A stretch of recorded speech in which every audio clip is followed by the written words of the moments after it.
யாருக்கு இந்த செக்யூரிட்டி கொடுப்பாங்கனால், ஏன்னா சென்ட்ரல் கவர்மெண்ட் வந்து கொடுக்குறாங்கனால் யாருக்கு கொடுப்பாங்கன்னா இந்தியாவில் இருக்கக்கூடிய அதிகமான biggest VIPs who have thread, யாருக்கு அச்சுறுத்தல் இருக்கோ அவங்களுக்கு தான் கொடுப்பாங்க. ஒய் லெவல் இதுதான் இன்னைக்கு விஜயனாக கொடுக்கப்பட்டிருக்குது. இந்த ஒய் லெவல் கேட்டகரி கொஞ்சம் டீப்பாகவே பார்ப்போம். இதில் எத்தனை போலீஸ்னு பார்த்தீங்கன்னா எக்ஸில் 2 பேரில் ஒயில் 8 பேர். 8 போலீஸ் வந்து விஜயனா வந்து எங்கே போனாலும் அவங்கள பாதுகாக்கிறதுக்கு இனிமேல் கிளம்பி போவாங்க.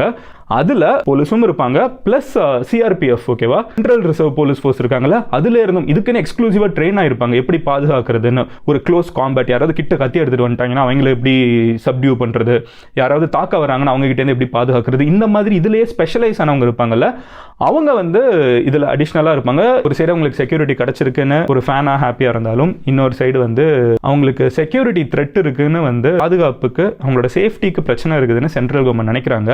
50 வருஷம் இந்த மனுஷன் இதே ஊரில் தான் இருந்திருக்காங்க. அப்போ இத்தனை வருஷம் இருந்த ஊர்லேயே அரசியலுக்குள்ளே போனான்னா வந்து பாதுகாப்புக்கே அச்சுறுத்தல் இருக்குன்னா நம்ம அரசியல் வந்து எவ்வளோ மோசமாக இருக்குன்னு தான் யோசிக்க தோணுது.